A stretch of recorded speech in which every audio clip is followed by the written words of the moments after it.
Well, good evening, and we're back. And we've got Councillor Simon Boone with us once again. And we're going to be talking about quite a few things to do with two-tiered policing and the comparable treatment by the press, police, CPS, and the courts of, well, MPs in comparison to other people. And we have that man who is always 100% correct with the facts. We have Stats. Go ahead, say hello, Stats. Yo, how are we? Yo. It's been an eventful week again, hasn't it? Oh, God, don't. Never ends, does it? Hey, what about that kid that was put away? You know, for those murders in Southport? They found... Oh, you mean the one who wasn't a terrorist? Yeah, the one that wasn't... Is. Well, they found ricin at his home. When did he find that? Yesterday? Yeah. Oh, right, okay. I mean, that's the favourite poison for assassinating dissidents. Anybody remember Georgy Markov? Yeah. No? Oh, do you remember him, Si?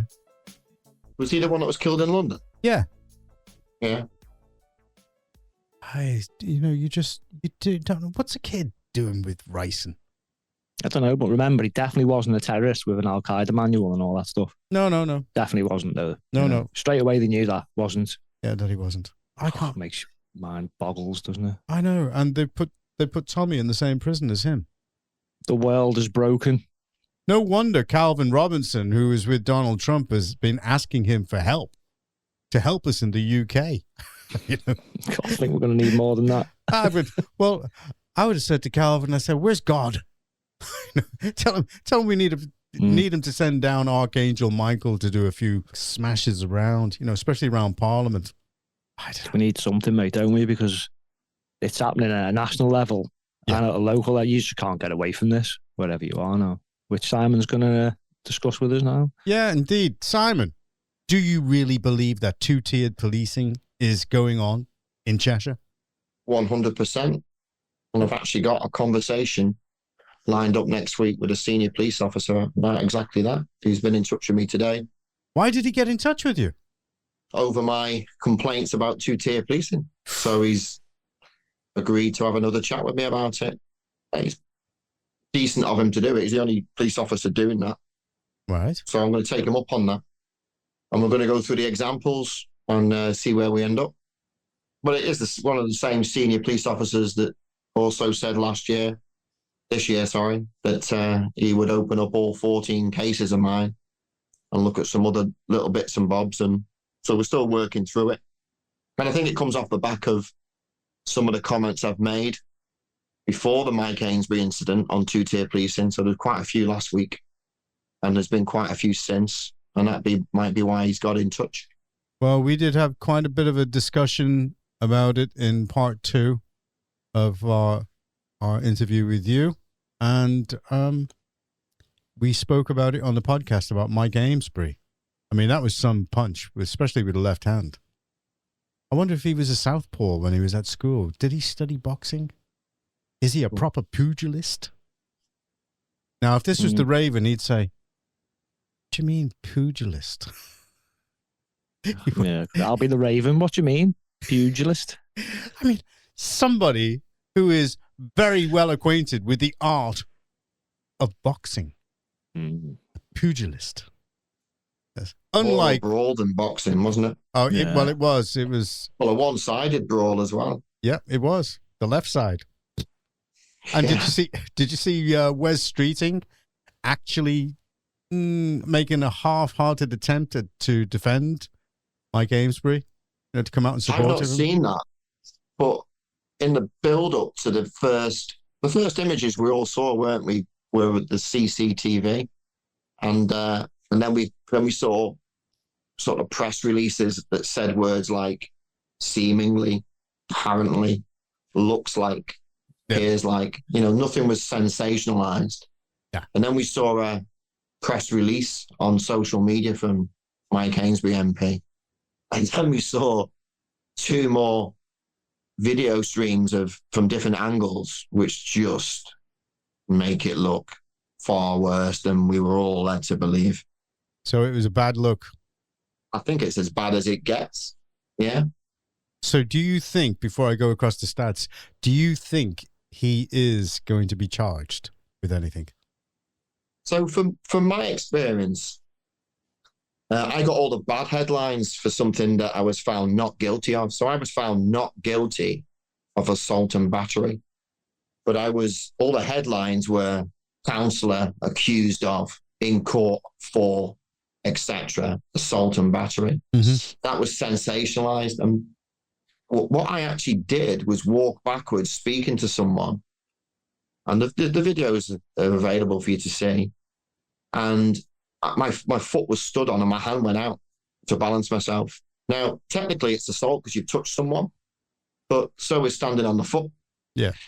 So, and the way the press looked at this independent counsellor, and bear in mind, it also said counsellor accused of. Well, I wasn't a counsellor. I was a candidate when that happened.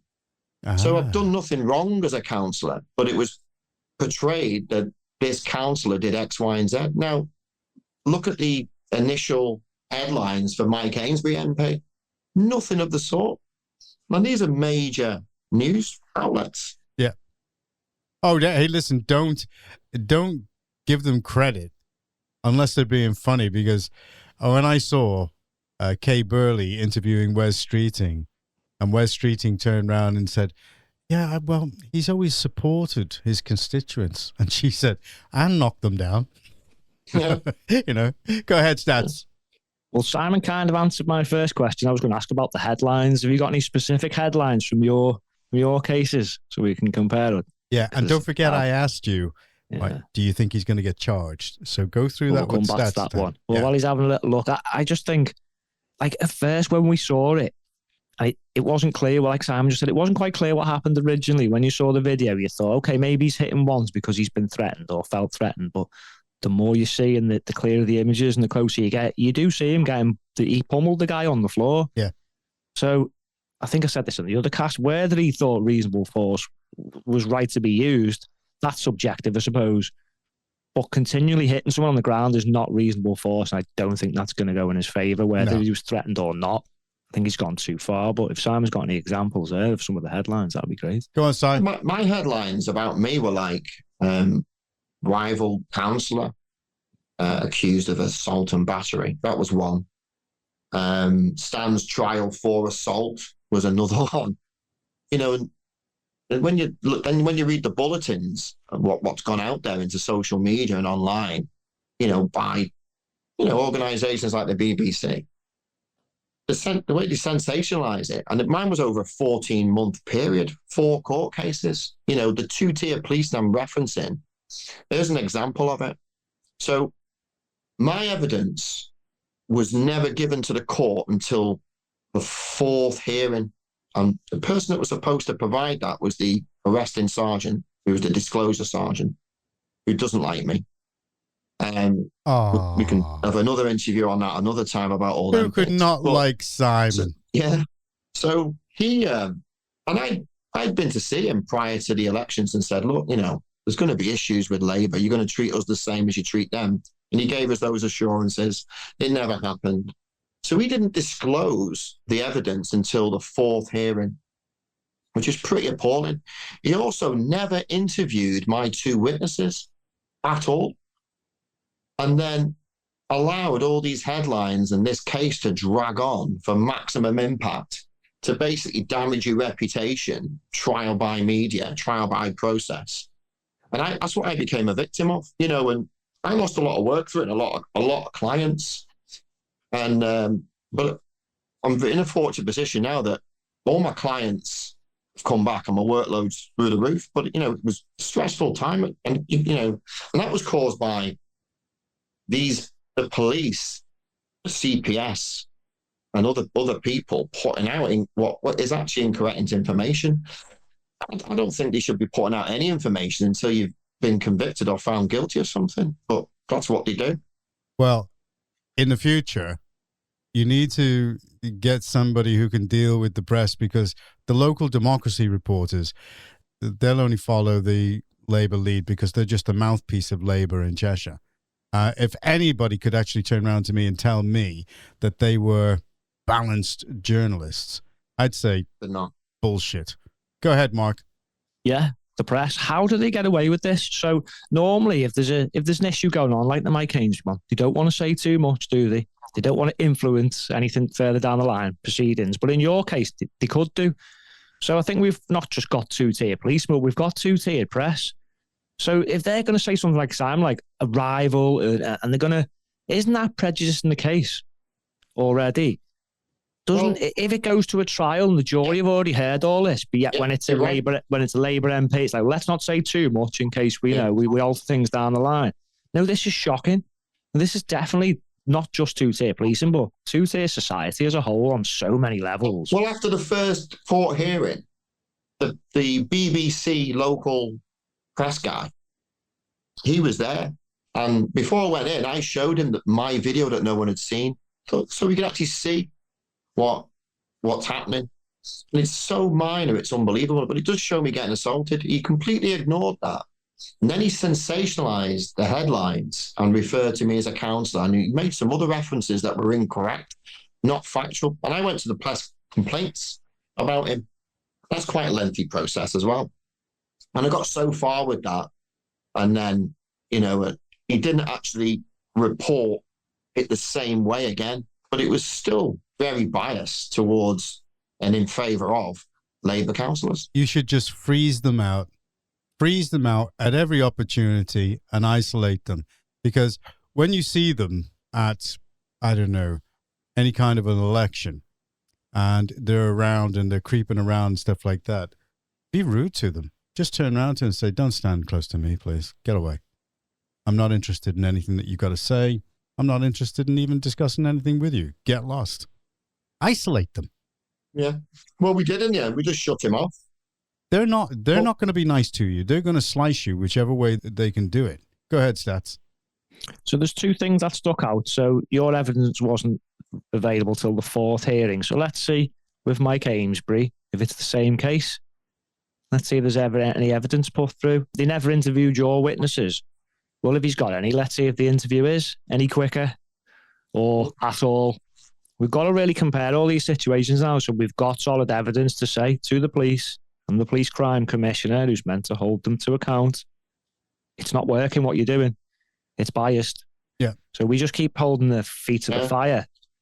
Will we get somewhere? It'd be interesting to see how they refer to him, because this particular sergeant that was or the arresting sergeant and also the disclosure sergeant, he wouldn't even refer to me as Councillor Boone when I was bringing complaints to him about threats on my life and other people's. And he would say, well, and he was asked by Councillor Cllr, who he wanted to interview about an incident that he wouldn't deal with, and eventually agreed to. So that was long-winded. And she said to him, why aren't you calling him Councillor Boone? It's a complaint that a councillor was raising to you. Because he referred to me as the likes of. And then, so that was weird. And then later on, before the fourth hearing, the same sergeant, he'd arranged for some sort of voluntary knife handing and invited all the Labour councillors to it. And I asked, why haven't the independent councillors been invited? And he actually put in writing that he felt I was a threat to other councillors. So there's two-tier, you're innocent till proven guilty. And I was found not guilty of assault and battery. Yeah. Yet in his eyes, I was guilty. Well, the only reason why they invited the Labour councillors to that, because all the Labour councillors were handing their knives in. Knives. Well, that's what it was. I was going to go along, Jonathan, and take them out of my back and give them to him. Oh, God, you've got to have a laugh about some of these things. Anyway, go ahead, Mark. Yeah, what no one's speaking about is the impact of the guy who was attacked. I mean, rightly or wrongly, we're never going to find out what was said. I mean, all right, I think Mike Amesbury should have probably handled this a lot better. We know, don't we, rightly or wrongly, people like MPs and councillors, etc., they're held to a higher standard. Yeah. Whether that's correct, I'm not sure. Okay, people probably shouldn't be approaching them when they're just having a drink with their friends and stuff. But he could have tried to defuse the situation and said, look, I'm out with my friends. I'm not discussing it now. I'm not at work. Here's my number. Yeah. Come to the office Monday. We'll discuss all your problems. We'll do this properly.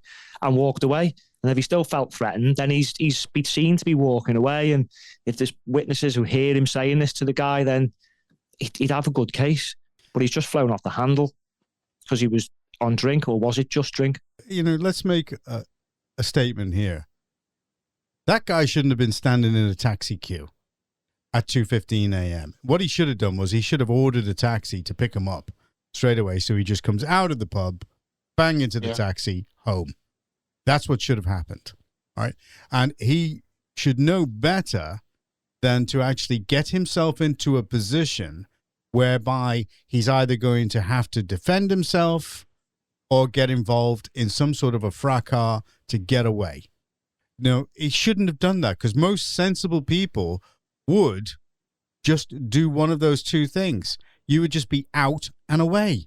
Simple as that. You wouldn't carry on punching somebody whilst they're on the ground, because that's the end of it. Once they're on the ground, you get out, and that's it. Go ahead, Simon. Should be the threat neutralised, shouldn't it? Sorry, I did just ask Simon before I went off topic about the impact on the person who was attacked. No one's really mentioning that. Yeah. And it was never really, I was never helped enough with the police about the impact of me being assaulted, because I was assaulted twice. One was witnessed by Councillor Danford. He gave evidence in court. And the second one was on video. It was so minor. It's not giving me PTSD or anything like that. It's just given me a lot of frustration about how people actually deal with it. But in the past, I have been physically assaulted and kicked unconscious on one occasion, and I got mugged for a pair of very expensive Oakley glasses on another. And as someone who's been on the receiving end of violence, it's not good. That guy who's been repeatedly, I think it was 7 times he was punched, good, isn't it? Well, they'll all be looking to get his side, because we've seen nothing of his side at the moment. And I think that's what's going to be happening is that Labour are going to try to get to this guy and also to get to the witnesses. Now, that's the first thing that they'll be doing. And they'll be in a race with any of the mainstream media who will be taking out their checkbooks to say, look, come and speak to us. Come and have a chat with us. And give us an exclusive on what's going on. This will be like sort of a little bit of feeding fest going on behind the scenes right now. Now, the police, they do have a press liaison officer there. And I would be wondering exactly what they're being briefed on right now about this and the way to approach it. That's what I would like to know. And especially the way, if there's any interaction between Dan Price and the press officer at the police station in, where is it? Middlewich, isn't it? Yeah. All right. I'd like to know what's going on there and what the comments are from there, because that would be very, very telling. And the impact. Well, he'll have survived and he'll come out of it. He'll get to do an impact assessment, won't he, if it goes to court? Oh, yeah. Do you think he's going to get charged? Well, I have a theory on a couple of things, and the only theories, I think, first of all, like you said earlier, why is an MP who in the past has said he's had issues with people and had to take them to court, why is he not in a taxi? Well, you can get an Uber from Runcorn to anywhere, from Frodsham to anywhere. Yeah. You have to pay for that, don't you? So maybe he was getting, his local taxi company give him free taxis, and that's why he was there. That's one theory. I think that. I also think that if it was the other way around, and this, I don't know who the guy's name is, but if it was the other way around and we're all witnessed what we've seen Mike Amesbury do on these 3 video clips, that was reversed the other way, I believe that guy would be in the cells now, possibly in court. Yeah. He'd be fast-tracked. And if it was me doing that, if I went out and did that this weekend, that's how I would be treated. So that is 2-tier policing, isn't it? Yeah. Why is Cheshire Police going to be investigating this? Should Cheshire Police even be investigating it? His mate is Dan Price. He was at a meeting with him in Frodsham that day about crime. Oh, you can't say things like that. I mean, you can't make links like that. I mean, he's not friends with Dan Price at all. I mean, they're probably only working colleagues. Mark, go ahead. Yeah, just like the lamestream media, we're just reporting on the facts that are at hand. We've given probably a couple of opinions. But I think the most thing we're trying to do here is comparing situations to maybe see if we can uphold equality under the law, which is one of our foundations of this country. Yeah. And it's going downhill really quickly. And if we're not all equal under the law, we've got problems because certain people will be suppressed. Well, we're not. Yeah. No, so we're not equal under the law. Can we push people to uphold this equality? Yeah. We will see with the outcome of this, I think. Okay, well, Simon, it's up to you to get to the bar and order the taxis. You're right, Mark. Two-tier policing harms society. And the police need to demonstrate now that they will treat him the same as anyone else. Yeah. He's apparently acted like a thug and he's wronged that individual, and that's not right. So the police need to deal with it the way they would anyone else. Do you notice how, Mark? Yes. He sort of, like the Raven, he ignored the bit where he was asked to go to the bar and order the taxis. It means get the drinks in. That was the barrier, you see, for that. We're in a digital pub, you see, and that was the last. I keep forgetting we're in a digital pub. That's it. Well, if you didn't hear the bell, well, I'm not going to get in trouble with the police, so that's it. Everybody, out. I'm on a detox. And no fighting outside. Oh, do you understand? We've heard that before. Yeah, we don't. That means he thinks he's getting away with it, John. Yeah. The drinks in. Well, there we go. We got quite a few points out of the way. Thank you very much, Simon. Not that. Yep. Okay.